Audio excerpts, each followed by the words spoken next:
إن الحمد لله نحمده ونستعينه ونؤمن به ونتوكل عليه ونعوذ بالله من شرور أنفسنا ومن سيئات أعمالنا من يهده الله فلا مضل له ومن يضلله فلا هادي له وأشهد أن لا إله إلا الله وأشهد أن محمدًا عبده ورسوله أرسله بالحق بشيرا ونذيرا وداعيا إلى الله بإذنه وسراجا منيرا يا أيها الذين آمنوا اتقوا الله حق تقاته ولا تموتن إلا وأنتم مسلمون يا أيها الناس اتقوا ربكم الذي خلقكم من نفس واحدة وخلق منها زوجها وبث منهما رجالا كثيرا ونساء واتقوا الله الذي تساءلون به والأرحام إن الله كان عليكم رقيبا يا أيها الذين آمنوا اتقوا الله وقولوا قولا سديدا يصلح لكم أعمالكم ويغفر لكم ذنوبكم ومن يطع الله ورسوله فقد فاز فوزا عظيما قاف والقرآن المجيد بل عجبوا أن جاءهم منذر منهم فقال الكافرون هذا شيء عجيب أئذا متنا وكنا ترابا وذلك رجع بعيد قد علمنا ما تنقص الأرض منهم وعندنا كتاب حفيظ بل كذبوا بالحق لما جاءهم فهم في أمر مريج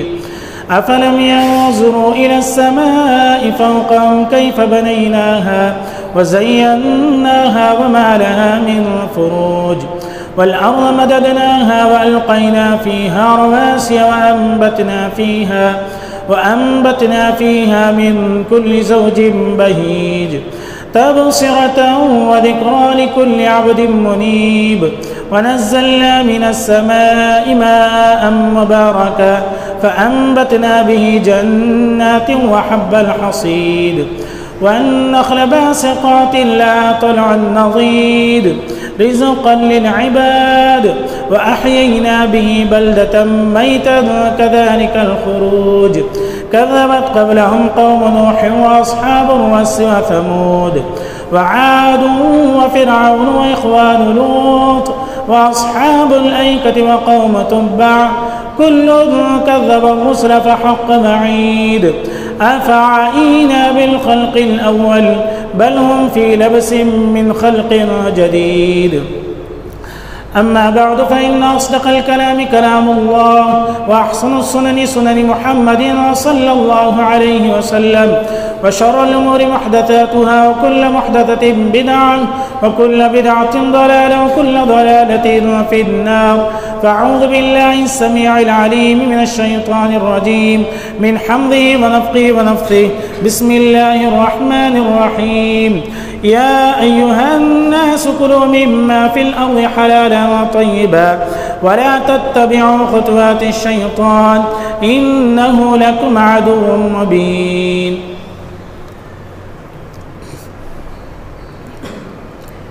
تمام قسم کی حمد و ثنا بڑائی اور بزرگی اللہ وحدہ لا شریک خالق کائنات مالک ارض سما کے لیے لائق و زیبا ہے کہ جس نے ہم تمام بنی و انسان کو اس دنیا کے اندر پیدا فرمایا بعدہ درود و سلام کا نزول ہو تمام نبیوں اور رسولوں پر بالخصوص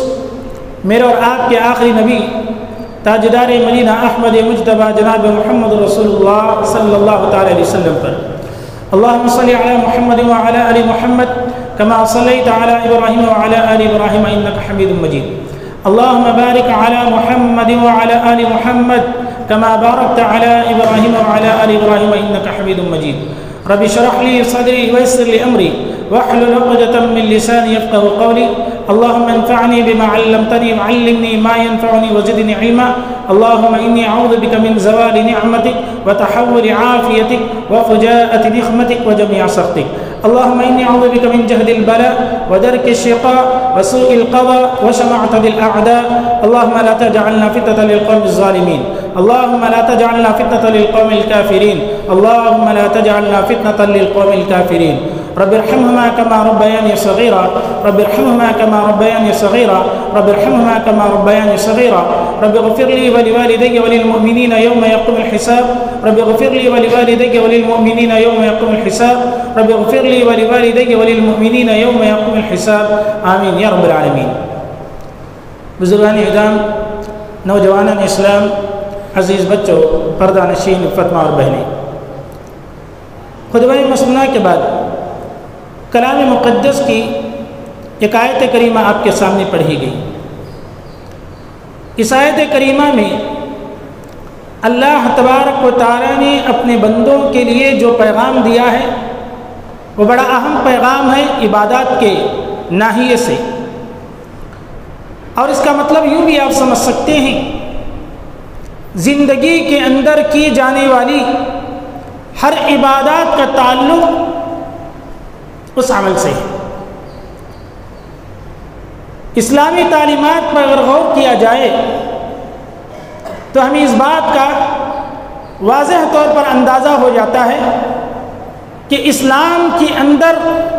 عبادات کی قبولیت کے لیے اللہ تبارک و تعالیٰ نے کئی چیزوں کو ذکر کیا ہے، لیکن اس کی قبولیت کے لیے جو بنیادی اور جو اہم شرط ہے وہ ہے نیت. عمل کی قبولیت کے لیے نیت کا ہونا بہت ضروری ہے، اور اس نیت کے بعد عبادت کی قبولیت کے لیے سب سے اہم چیز جس کی ضرورت ہے، اور ایک مسلمان ذرہ برابر بھی اس سے ہٹ نہیں سکتا، وہ عمل جو ہے اللہ تبارک و تعالی نے کلام مقدس کے اندر جا بجا دیا، اور نبی علیہ السلام نے اپنی تعلیمات کے ذریعے سے جو بارہا پیش کیا گیا وہ عمل ہے رزق حلال، اچھا کمانا، پاکیزہ روزی. یہ عمل کی قبولیت کے لیے سب سے اہم شرط ہے. اگر عمل کے اندر سے اس چیز کو ہٹا لیا جائے اس عمل کی کوئی اہمیت اللہ تبارک و تعالیٰ کے نزدیک نہیں رہتی. عمل قبول ہوتا ہے پاکیزہ رزق کو اپنے پیٹ میں داخل کرنے سے. عمل کی قبولیت اس بات پر ہے کہ آدمی کمانے کے لیے جو قدم بھی بڑھاتا ہے اس کے لیے وہ سوچے کہ یہ عمل اس کے کھانے سے وہ عمل قبول ہوگا کہ نہیں، اس کی طرف توجہ ہونا ایک مسلمان کی ذمہ داری ہے. اور یہی بات ہے اللہ تبارک و تعالیٰ نے ہر انبیاء کو اس چیز کی تعلیم دی. اور آپ دیکھیں اللہ تبارک و تعالیٰ نے حضرت آدم علیہ السلام کو جنت کے اندر داخل کیا. جنت ایک عظیم نعمت ہے، جنت سے بڑھ کر کوئی زندگی نہیں ہے، جنت سے بڑھ کر کوئی ٹھکانہ نہیں ہے. وہاں پر اللہ تعالیٰ نے حضرت آدم علیہ السلام کو داخل کیا. داخل کرنے کے بعد کس چیز کی تعلیم دی، کیا درس دیا، کیا پیغام دیا؟ اللہ تبارک و تعالیٰ نے کہا فَكُلُوا وَكُلُوا مِن طَيِّبَاتِ مَا رَزَقْنَاكُمْ وَلَا تَطْغَوْا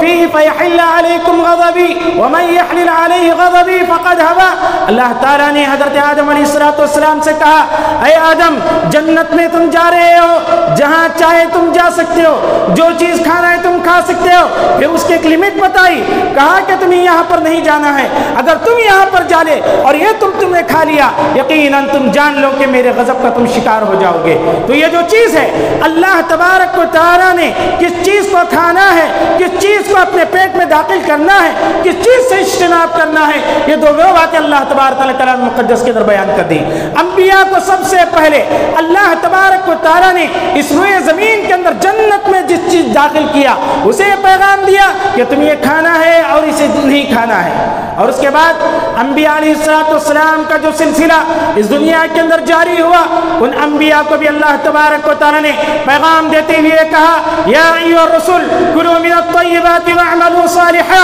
انی بما تعملون علیم. اے انبیاء کی جماعت، اے رسولوں کی جماعت، کلوا من الطیبات، نیک اور پاکیزہ رزق کھاؤ، حلال رزق کھاؤ، واعملوا صالحا، نیک اعمال کرو، انی بما تعملون علیم، جو تم کرتے ہو اللہ تبارک تبارک و تعالیٰ اس سے باخبر ہے۔ انبیاء کی جماعت کو یہ پیغام دیا گیا، انبیاء سے بات کہی جا رہی ہے کہ یہ اس دنیا کے رہبر، اس دنیا کے علمبردار، اس دنیا کے اندر رشد و ہدایت کے لیے جسے بھیجا گیا، سب سے پہلے ان کے سروں پر توحید کی ذمہ داری کے بعد جو ذمہ داری انہیں پیش کی گئی اور جو درس انہیں دیا گیا، وہ درس یہ ہے کہ نیک چیزیں کھانا ہے، پاکیزہ رزق کھانا ہے اور نیک اعمال کرنی ہے۔ اور اس کے بعد اللہ تبارک و تعالیٰ نے ان کے متبعین،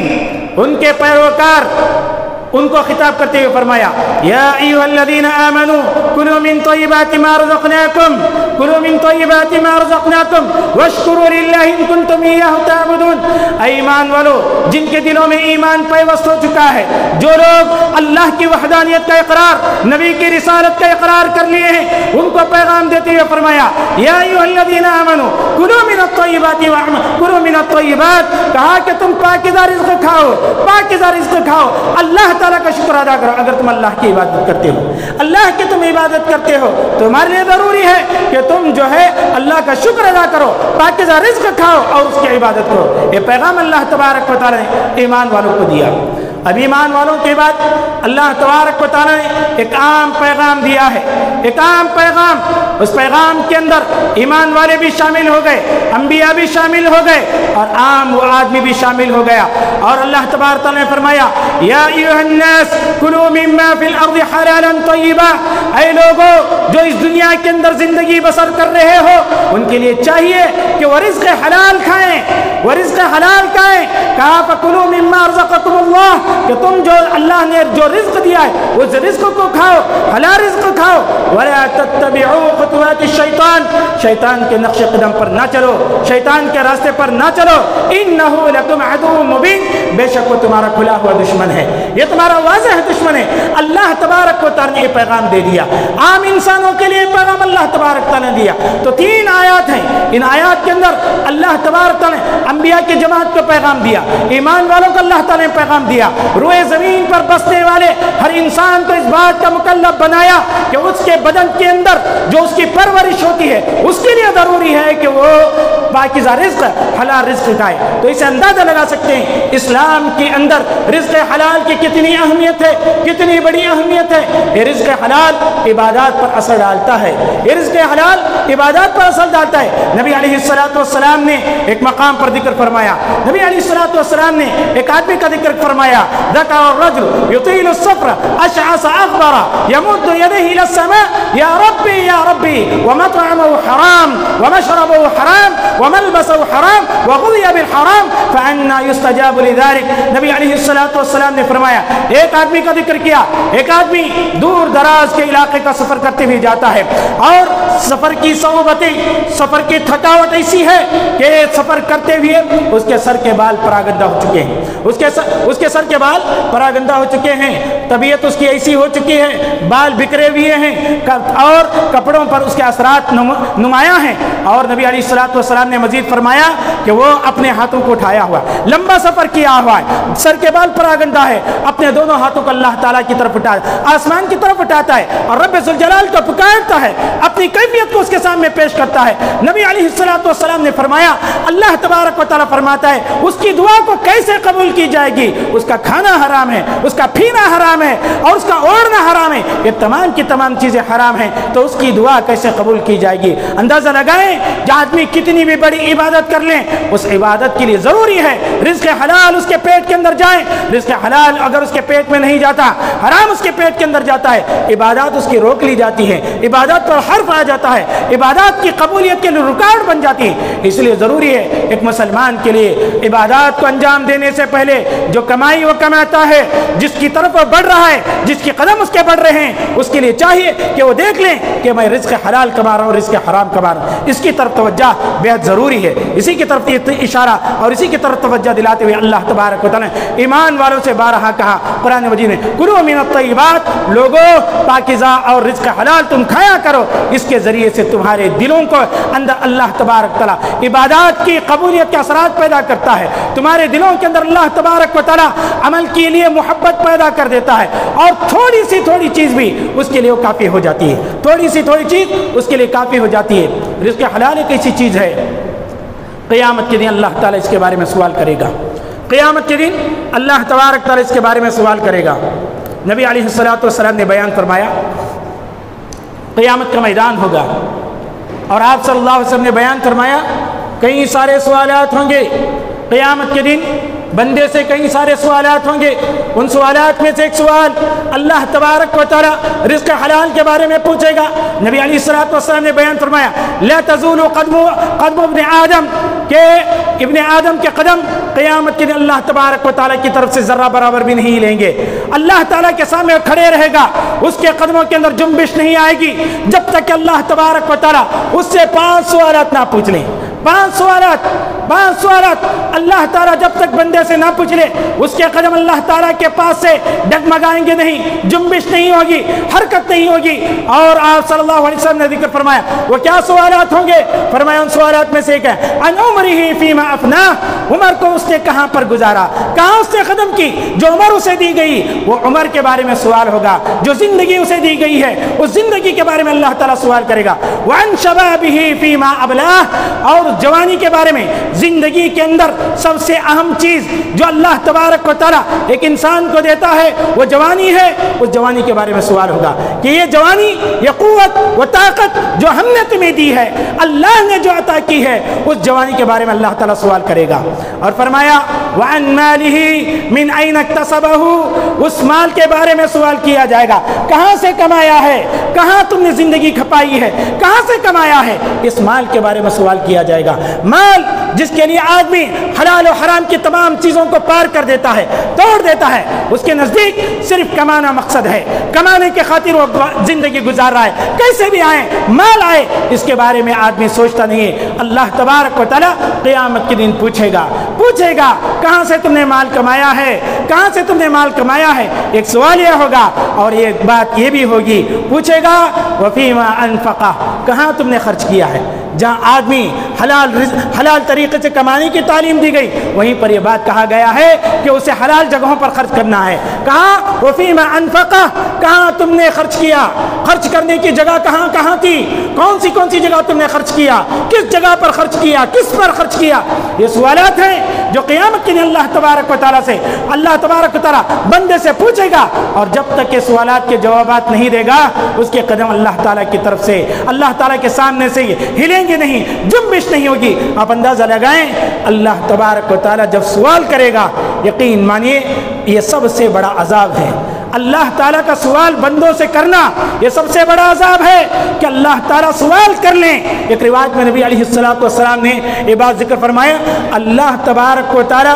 سوال کر رہا ہے، نظر انداز کرتا جا رہا ہے، لیکن اگر کسی سے یہ پوچھ لے یہ تم نے کیوں کیا، لفظ کیوں آ گیا، اب اس کی کوئی خیریت نہیں ہے، اس کی کوئی خیریت نہیں۔ اما عائشہ رضی اللہ تعالیٰ عنہا سے نبی علیہ السلام نے ایک مرتبہ ذکر کیا، اے اللہ، نبی علیہ السلام نے اما عائشہ رضی اللہ تعالیٰ عنہ سے ایک مرتبہ کہا، اے عائشہ اللہ تبارک و تعالیٰ سے آسان سوال کے بارے میں سوال کر، کیا دعا کرنا کہ اللہ تبارک و تعالیٰ ہمارا حساب آسان بنائے۔ نبی علیہ السلام نے جب یہ بات ذکر کی، اما عائشہ رضی اللہ تعالیٰ عنہ نے نبی کریم صلی اللہ علیہ وسلم سے پوچھا، یا رسول اللہ صلی اللہ علیہ وسلم آسان حساب کسے کہتے ہیں؟ اما عائشہ رضی اللہ تعالیٰ نے سوال کیا، نبی علیہ السلام نے جواب دیا، آسان حساب یہ ہے کہ سوال کر دیں اور اللہ تعالیٰ سے نظر انداز کر دے، اور فرمایا مشکل حساب کیا ہے؟ مشکل حساب یہ ہے کہ اللہ تعالیٰ اس سوال پر یہ کرے کہ تم نے کیوں کیا، اب اللہ تعالیٰ یہ پوچھ لیں، اب اس کی کوئی خیریت نہیں ہے۔ اتنی سی معمولی سی بات ہمیں لگتی ہے، لیکن اللہ تعالیٰ بندے سے یہ پوچھ لے کہ تم نے کیوں کیا، یہ کس لیے کیا، اس کا جواب انسان کے پاس نہیں ہے، اس وقت کی کیفیت کا ہم اور آپ اندازہ نہیں لگا سکتے۔ اس لیے دعا کریں اللہ تبارک و تعالیٰ قیامت کے دن ہمارا حساب آسان بنائے، اللہ تبارک و تعالیٰ ہمارے اعمال پر نظر صرف کر دیں، اللہ تبارک و تعالیٰ ہمارے سیئات کو بخش دیں، ہمارے سیئات کا خاتمہ کر دیں۔ یہ دعا انسان اپنی زندگی کے اندر کرنا چاہیے۔ تو اس روایت کے اندر نبی علیہ السلام نے جو باتیں ذکر کی ہیں ان میں سے ایک بات یہ ہے کہ انسان سے قیامت کے دن جو سوالات ہوں گے ان سوالات میں سے ایک سوال یہ ہوگا مال کے بارے میں، رزق حلال کے بارے میں، حلال رزق کمایا، حرام رزق کمایا، اور تم نے حلال جگہ پر خرچ کیا یا حرام جگہ پر خرچ کیا۔ اسی لیے سلف نے ذکر کیا 4 طرح کے لوگ ہیں۔ مال جب آدمی کماتا ہے تو اس کے اندر 4 صفتیں پائی جاتی ہیں، 4 صفتیں پائی جاتی ہیں۔ ایک رجل اخذہ من حرام وانفقہ فی الحرام، ایک آدمی ایک آدمی ایسا ہے جو حرام کماتا ہے، ایک آدمی ایسا ہے جو حرام کماتا ہے اور حرام جگہوں میں خرچ کرتا ہے، حرام کماتا ہے، حرام جگہوں میں خرچ کرتا ہے۔ وَرَجُلٌ أَخَذَهُ مِنْ حَرَامٍ وَأَنْفَقَهُ فِي الْحَلَالِ، ایک آدمی ایسا ہے حرام جگہ سے مال کماتا ہے، حلال جگہ پر خرچ کرتا ہے۔ پہلے آدمی کا بھی عمل قبول نہیں، دوسرا آدمی ایسا ہے حرام جگہ سے مال کماتا ہے، خرچ کہاں کرتا ہے؟ اللہ کی رضا کے لیے خرچ کرتا ہے، یہ بھی قبول نہیں ہوگا کیونکہ حرام جگہ سے وہ مال آیا اور حلال جگہ وہ خرچ کر رہا ہے۔ اور فرمایا وَرَجُلٌ أَخَذَهُ مِنْ حَلَالٍ وَأَنْفَقَهُ فِي الْحَرَامِ، ایک آدمی محنت و مشقت کر کے حلال جگہ سے مال کو کماتا ہے اور خرچ کہاں کرتا ہے؟ وَأَنْفَقَهُ فِي الْحَرَامِ، حرام جگہوں پر خرچ کرتا ہے، اللہ تعالیٰ کی طرف وہ بھی عمل قبول نہیں۔ عمل قبول کون سا ہے؟ فرمایا وَرَجُلٌ أَخَذَهُ مِنْ حَلَالٍ، ایک آدمی ایسا ہے حلال جگہ سے مال کو کماتا ہے، وَأَنْفَقَهُ فِي الْحَلَالِ، اور حلال جگہ پر اللہ کی جائز جگہوں پر وہ خرچ کرتا ہے، یہی عمل اللہ تعالیٰ کے نزدیک مقبول ہے۔ ہم سوچ رہے ہیں کہ ان چار لوگوں میں سے ہمارا شمار کن لوگوں میں سے ہے، ہمارا شمار کن لوگوں میں سے؟ یہ سوچنا چاہیے۔ انبیاء کی دعوت جو اپنی قوم کے لیے تھی اس کے اندر کیا تھی؟ توحید کی دعوت کے بعد انبیاء نے اپنی قوم کو بارہا اس بات کا اعلان کیا کہ لوگوں حلال رزق کماؤ، حلال چیزوں کی طرف پڑھو۔ اس لیے شعیب علیہ السلام کی زندگی کو دیکھ لیں، اللہ تعالیٰ نے کلام مقدس کے اندر ان کا ذکر کیا، فرمایا قال یا قوم اعبدوا اللہ ما لکم من الہ غیرہ۔ شعیب علیہ السلام نے اپنی قوم میں اعلان کرتے ہوئے کہا اے میری قوم کے لوگوں اعبدوا اللہ، اللہ کی عبادت کرو، ما لکم من الہ غیرہ، اس ذات کے علاوہ تمہارا اس ذات کے علاوہ کوئی مسجود نہیں، اس ذات کے علاوہ تمہارے لیے کوئی عبادت کے لائق نہیں، اسی کی طرف نظر و نیاز ہونی چاہیے، اسی کے لیے سجدہ ہونی چاہیے۔ یہ توحید کی دعوت تھی۔ توحید کی دعوت کے بعد حضرت شعیب علیہ السلام کی دعوت کیا تھی؟ وَلَا تَنْقُصُوا الْمِكْيَالَ وَالْمِيزَانَ إِنِّي أَرَاكُمْ بِخَيْرٍ وَإِنِّي أَخَافُ عَلَيْكُمْ عَذَابَ يَوْمٍ مُحِيطٍ، کہا اے میرے قوم کے لوگوں جہاں اللہ کی عبادت کرتے ہو وہیں پر تمہارے لیے چاہیے کہ تم ناپ تول میں کمی بیشی نہ کرو، اپنے ترازوں کو سیدھا کرو اور لوگوں کے مال میں سے کمی نہ کرو۔ جب مال لیتے ہو زیادہ لیتے ہو، جب دیتے ہو کم کرتے ہو، یہ اللہ کے عذاب کو دعوت دینا ہے، یہ اللہ کے عذاب کو دعوت دینا۔ کتنے ایسے لوگ ہیں مسلم سماج کے اندر، مسلم معاشرے کے اندر پڑھے لکھے لوگ ہیں جو دینے پر آتے ہیں کم دیتے ہیں، اور ان میٹروں کا جو آج کل کے جو ترازو ہیں، پہلے کے ترازو الگ تھے، آپ کے ترازو آدمی کو دل کھول کر دینا چاہیے۔ یہ جب آدمی کسی کو دیتا ہے کچھ دکانوں پر ایسا لگتا ہے کہ 100 اگر کوئی آدمی 1 کلو لے رہا ہے 1000 برابر پر ایسی آدمی دیتا ہے، اس کے اندر 2 بھی زیادہ 1000 کے اوپر 2 بھی % بڑھ جاتا ہے، آدمی اسے بھی نکالنے کی اتنی کنجوسی اور اتنا کمانے کا حریص ہے۔ اللہ کے لیے یقین جانیے کہ آپ کو وہ اسی طرح سے مارکیٹ میں دیا جا رہا ہے، لیکن آپ فراغ دلی کے ساتھ اگر تھوڑا بڑھا کر دیکھیں، یہ بالکل ایسی خیر و برکت ہے ہم اور آپ اس کا اندازہ نہیں لگا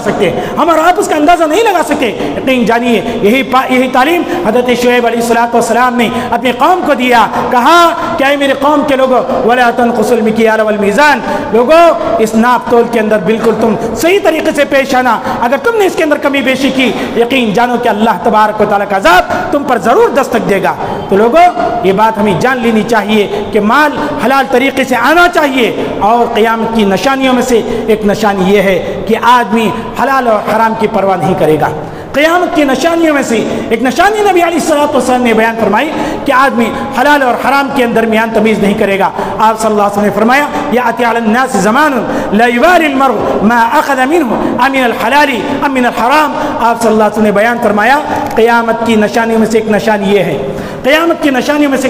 یہ ہے کہ لوگوں پر ایک ایسا زمانہ آئے گا، لوگ حلال کما رہے ہیں یا حرام کما رہے ہیں اس کی پرواہ نہیں کریں گے، مال کی پرواہ کریں گے، مال آئے کیسے بھی آئے، ہماری زندگی تبدیل ہو، ہماری زندگی خوشحال ہو، کیسے بھی مال آئے یہ ضروری نہیں ہے۔ یقین جانیے عمل کی قبولیت کے لیے یہ ضروری ہے کہ آدمی اس کے لیے سوچے، گرچہ کہ اس کے لیے مصیبت آ رہی ہے، مشقتوں کو برداشت کر رہا ہے، برداشت کر لے، لیکن حلال رزق کمانے کے لیے جو وسائل جو اسباب اسلام نے بیان کیے ہیں اس کو اختیار کرنے کی کوشش کرنی چاہیے۔ میرے بھائیوں، رزق حلال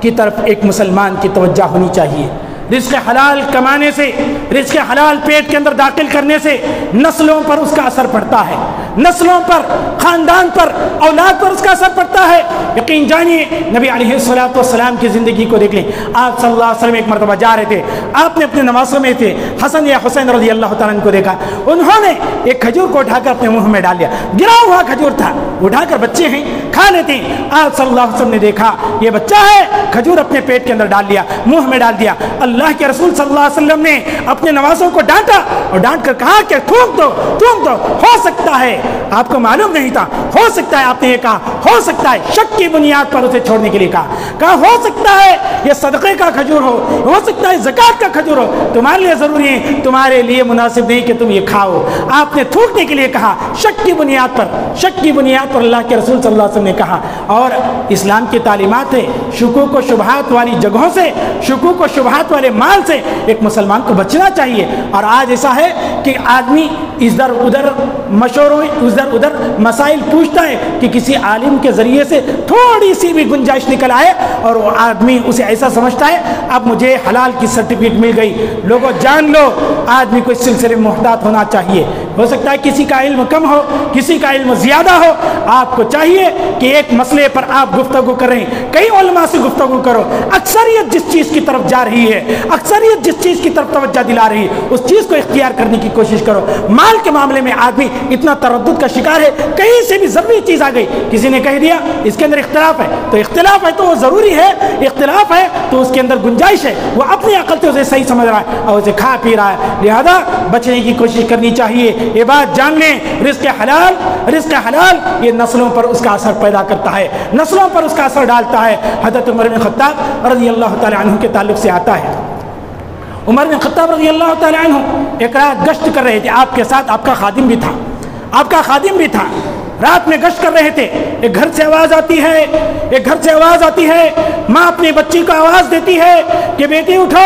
دودھ میں پانی ملاؤ۔ بچی کہتی ہے، عمر بن خطاب رضی اللہ تعالیٰ عنہ کی بات ہے کہ دودھ کے اندر پانی نہیں ملانا ہے، ماں جواب دیتی اپنی بچی کو، عمر یہاں پر نہیں دیکھ رہا ہے، وہ بچی کہتی ہے عمر تو نہیں دیکھ رہا ہے لیکن عمر کا رب تو ضرور دیکھتا ہے۔ یہ اتنی بات تھی، حضرت عمر بن خطاب رضی اللہ تعالیٰ عنہ کے دل میں ایسی گھر کر گئی۔ حضرت عمر بن خطاب رضی اللہ تعالیٰ عنہ نے اپنے خادم سے کہا اس گھر کے اوپر کوئی علامت لگاؤ، اس گھر کے اوپر مارک کر لو تاکہ کل ہم اس کے بارے میں پوچھ تاچھ کریں۔ صبح ہوئی، عمر بن خطاب رضی اللہ تعالیٰ عنہ نے اپنے خادم سے کہا کہ کل ہم نے جس گھر کے اوپر علامت لگائی تھی، نشانی لگائی تھی، جاؤ اس گھر کی تفتیش کر کے آؤ، کون ہے جس نے یہ کہا کہ عمر تو نہیں دیکھ رہا ہے، عمر کا رب دیکھ رہا ہے۔ جا کر اس نے جب تفتیش کی، پتہ چلا کہ اس گھر کے اندر ایک لڑکی تھی جس کی شادی نہیں ہوئی، آ کر پوری ڈیٹیل دے دی۔ حضرت عمر بن خطاب رضی اللہ تعالیٰ عنہ اپنے بچوں کو بلا کر بٹھایا، کہا میرے بچوں سن لو، اس طرح کا معاملہ پیش آیا ہے، میں نے ایک لڑکی کے بارے میں سنا، اس لڑکی کے اندر اللہ تعالیٰ کا خوف ہے، وہ اللہ سے ڈرتی ہے، میرے اندر شادی کی اب حسرت باقی نہیں ہے، اب میری عمر ایسی نہیں کہ میں شادی کروں، لہذا اگر میرے اندر طاقت ہوتی میں شادی کر سکتا، میں اس لڑکی سے شادی کرتا، لہذا میں چاہتا ہوں کہ تم میں سے کوئی اس سے شادی کر لو۔ حضرت عاصم رضی اللہ تعالی عنہ نے کہا اے ابا جان اس عورت سے میری شادی کرا دو، لہذا اس عورت سے شادی کرا دی گئی۔ اس عورت سے جو لڑکی پیدا ہوئی، اس عورت سے جو لڑکی ہوئی، وہ لڑکی سے نسل، اس لڑکی سے جنم لینے والے کون تھے؟ حضرت عمر بن عبد العزیز رحمۃ اللہ علیہ تھے، جن کے زہد و تقوی، جن کے فضل، جن کے تقوی، جن کے طہارت کی وجہ سے اور جن کے عدل و انصاف کی وجہ سے پانچواں خلیفہ شمار کیا جاتا ہے۔ یہ کیسی نسل ہے؟ نسلیں جو تربیت پاتی ہیں وہ رزق حلال کے ذریعے سے پاتی ہیں۔ آج امت کا سب سے بڑا المیہ یہ ہے، آج ہمارا سب سے بڑا المیہ ہے رزق حلال کی طرف توجہ نہیں ہے، رزق حلال کی طرف توجہ نہیں، مال آ جائے کیسے بھی آ جائے اسے حاصل کر لیں۔ لوگوں یاد رکھ لیں یہی مال تباہی و بربادی کی علامت ہے، یہی مال تباہی و بربادی کی علامت ہے۔ نبی علیہ الصلوۃ والسلام نے ایک روایت میں ذکر فرمایا، جو حرام چیز انسان کے بدن کے اندر جاتی ہے، اللہ تبارک و تعالیٰ ایک لقمہ اگر پیٹ کے اندر جاتا ہے حرام کمائی کا، 40 دن تک اللہ تعالیٰ اس کی عبادت کو معلق رکھ دیتا ہے، اللہ تبارک و تعالیٰ اس کی 40 دن کی عبادت قبول نہیں کرتا۔ اور آج ایسا لقمہ تو ایک اسے کہتے ہیں، آج لقمہ نہیں، آدمی کا سارا انحصار اسی پر ہے۔ آج آدمی حرام کما رہا ہے، حج و عمرہ کر رہا ہے، آج آدمی حرام کما رہے بچوں کو پال رہا ہے، اور پھر وہ اس بات کی امید کر رہا ہے کہ اس کی نسل اچھی ہو، اس کی نسل اس کی اطاعت و فرما برداری کرے، وہ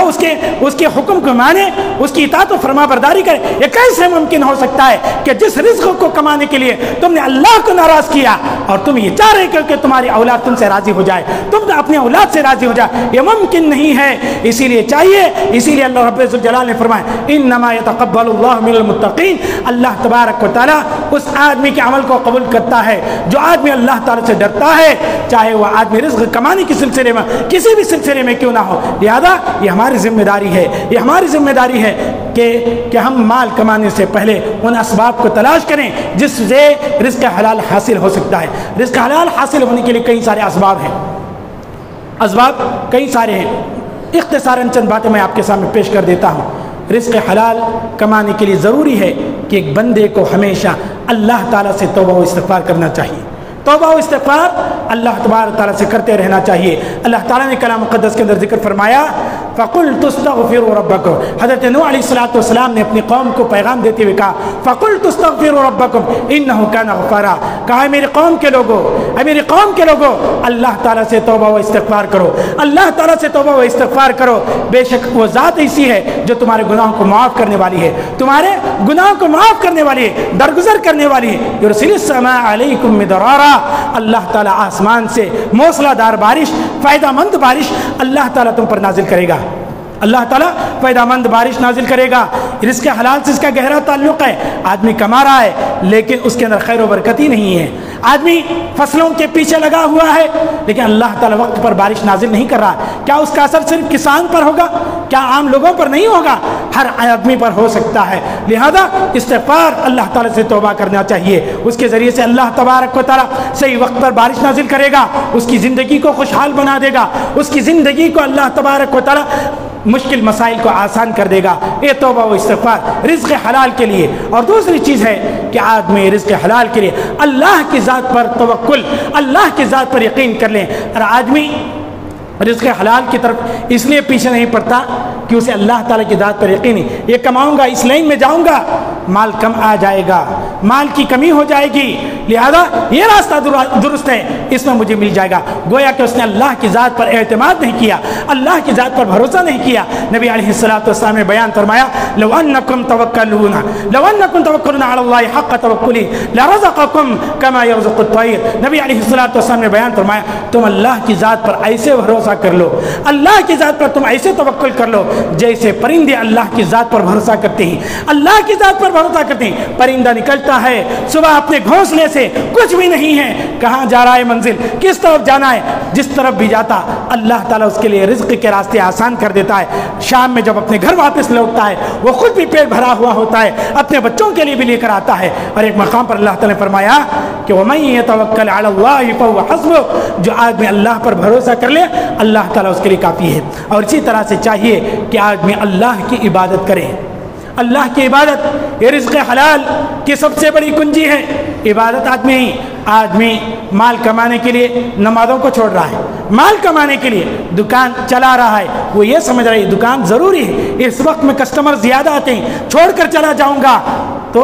کسٹمر نکل جائیں گے۔ یہ اللہ کی ذات پر یقین نہیں ہے، اللہ کی ذات پر یقین نہیں ہے۔ نبی علیہ السلام نے بیان فرمایا، حدیث قدسی ہے، اللہ تعالیٰ فرماتا ہے یا ابن آدم تفرغ لعبادتی، اے ابن آدم عبادت کے لیے میرے لیے وقت نکال، اللہ کے لیے وقت نکال، اللہ تبارک تعالیٰ تمہارے دلوں کو مالدار بنا دے گا، اللہ تعالیٰ تمہارے دلوں کو مالدار بنا دے گا، تمہارے دل کو اللہ تعالیٰ مالدار بنا دے گا، اور اللہ تبارک و تعالیٰ تمہارے لیے رزق کی فراوانی عطا کر دے گا اور تمہاری غربت کو ختم کر دے گا۔ اور تم نے ایسا نہیں کیا، اللہ تبارک و تعالیٰ نے فرمایا کہ وَإِلَّا تَفْعَلْ مَلَأْتُ يَدَيْكَ شُغْلًا، میں تمہیں اس طرح بزی کر دوں گا کہ تمہیں اللہ تعالیٰ کے لیے ایک سجدہ کرنے کا بھی موقع نہیں ملے گا۔ کچھ ایسے افراد ہیں، کچھ ایسے افراد ہیں معاشرے کے اندر اس طرح کمانے کے پیچھے لگ گئے ہیں، اس طرح کمانے کے پیچھے لگ گئے ہیں، کبھی ان کو جمعہ کے علاوہ مسجد میں دیکھا نہیں جاتا، جمعہ کے علاوہ مسجد کے اندر دیکھا نہیں جاتا، اللہ تعالیٰ کا عذاب ہے اس آدمی پر، وہ یہ سمجھ رہا ہے کہ وہ کما رہا ہے، اس کے اللہ کا عذاب ہے اس پر کہ اللہ نے اس آدمی کا انتخاب نہیں کیا، اللہ تبارک و تعالیٰ اس کے سجدے سے بے نیاز ہو گیا کہ اس کے سجدے کی ضرورت نہیں ہے۔ یہ مسجد میں آ کر آدمی اپنے ماتھے کو زمین سے ٹکراتا ہے اللہ تعالیٰ کے لیے، یہ اس آدمی کی خوش نصیبی ہے، اللہ نے اس کا انتخاب کر لیا ہے۔ آدمی مال کمانے کے لیے آدمی دنیا کو انتخاب کر لیا اور دین کو چھوڑ دیا۔ اللہ تعالیٰ نے فرمایا اولئک الذین اشتروا الضلالۃ بالہدی فما ربحت تجارتہم، تعجب ہوتا ہے ان بیوقوفوں پر جو ہدایت کو بیچ کر گمراہی خریدتے ہیں، اللہ تعالیٰ کی عبادت کا سودا کرتے ہیں اور دنیا کو حاصل کرنے کی کوشش کرتے ہیں۔ اللہ تعالیٰ فرماتا ہے فما ربحت تجارتہم، ان کی عبادتیں، ان کی تجارتیں کچھ بھی سود مند نہیں، کچھ بھی فائدہ مند نہیں لی، لہذا وہ صرف ہلاکت ہی ہلاکت ہے۔ اور اللہ تعالیٰ نے ایک مقام پر ذکر فرمایا رجال لا تلہم تجارت، کچھ اللہ کے بندے ایسے ہیں ان کی تجارت اللہ تعالیٰ کے ذکر سے غافل نہیں کرتی، وہ تجارت کرتے ہیں لیکن ان کی تجارتیں اللہ تعالیٰ کے ذکر سے غافل نہیں کرتی۔ اسی طرح سے ایک انسان کے لیے چاہیے مال اچھا کمانے کے لیے، مال کے اندر خیر و برکت کے لیے چاہیے کہ وہ رشتہ داری کا خیال رکھیں۔ رشتہ داری کا خیال یہ حلال کمائی سے تعلق رکھتا ہے، رزق حلال سے تعلق رکھتا ہے۔ نبی علیہ السلام نے فرمایا جو آدمی اس بات کو پسند کرتا ہے اللہ اس کے رزق کے اندر کشادگی عطا کرے، اللہ اس کے رزق میں کشادگی، تو مطلب اللہ جس کے لیے رزق دے وہ حلال ہی رزق ہوگا، اللہ جس کے لیے رزق دے وہ رزق حلال ہی، اللہ اس کا ضامن ہو گیا کہ جو آدمی چاہتا ہے اس کے رزق میں فروانی ہو، اس کے رزق میں بڑھوتری ہو، اس کے رزق میں برکت ہو، اس کے رزق میں اضافہ ہو، اس کی عمر اچھی لگے، مختصر عمر ہے، لوگ کہیں واقعی وہ آدمی زندگی جی کر گیا، ایسی زندگی ہمیں بھی چاہیے، اس زندگی پر آدمی عش کرے، اس زندگی پر آدمی یہ کہیں کہ ایسی زندگی ہمیں بھی چاہیے، تو اس کے لیے کیا کرنا چاہیے؟ اس کے لیے چاہیے رشتہ داری کو جوڑنے کی کوشش کرے۔ آج ہمارا حال ایسا ہے کہ کچھ ایسے موقع ہیں اسی پر ہماری رشتہ داری جڑی ہوئی ہے، مرنے کے وقت، نکاح کے وقت، یہ جو چیزیں آدمی اس کا کبھی اسلام نے یہ نہیں کہا کہ ان چیزوں پر رشتہ داری کو جوڑنا چاہیے، ان جگہوں پر رشتہ داری کو جوڑنا چاہیے، اس کے علاوہ ہماری زندگی میں کوئی رشتہ داری نہیں۔ لہذا رشتہ داری کا مطلب یہ ہے کہ آپ انہیں گاہے بگاہے حال چال پوچھتے رہیں، ان سے ملاقاتیں کرتے رہیں، یہ رشتہ داری کو جوڑنا ہے، یہ رشتہ داری کو جوڑنا ہے۔ اور پرفتن دور میں آج رشتہ داری اس قدر دوری اختیار کر چکی ہے، آدمی قریبی رشتے بھی اس طرح اجنبی بن گئے، دور ہی سے کہیں نظر آ گئے، سلام دعا ہو گئی، وہیں سے الوداع ہو گئے۔ تو یہ جو چیزیں ہیں لوگوں، یہ بھی ہمارے رزق حلال کی تباہی و بربادی کا سبب ہے۔ لہذا رزق حلال کے لیے ضروری ہے، اچھے رزق کے لیے ضروری ہے کہ رشتہ داری کو جوڑا جائے، اور اسی طرح سے رزق حلال کے لیے ضروری ہے